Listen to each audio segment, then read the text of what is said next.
I'm Andy Pedley. I'm authored this book, Food Safety for Beekeepers, and it contains advice and legal requirements and practical actions that help you comply with the legislation. I've been keeping bees for 34 years, and I was an environmental health officer for 46 years. And during that time, I became aware that lots of beekeepers were using old equipment. There was a lot of information around that wasn't very accurate, a lot of hearsay, and people weren't necessarily complying with the law. And I thought it would be really useful to have articles, so I put stuff into Beecraft, about what the legislation required and how you complied with it. Jerry, bless him, has been quite persistent in persuading me that I should write a book. So 2 years ago we published this together. He got me to write it and edited it with his team. And it's produced a really, I think, valuable book. It's been very well received in beekeeping press.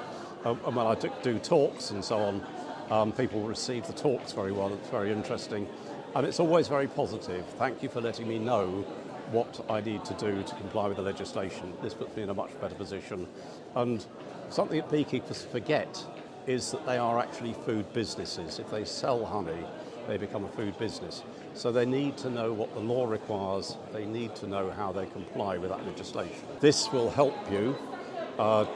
Keeping up to date, of course, is quite important. So beekeeping articles in magazines is also very valuable. And something to avoid is using things like Facebook, because there's as much inaccurate information as there is accurate information.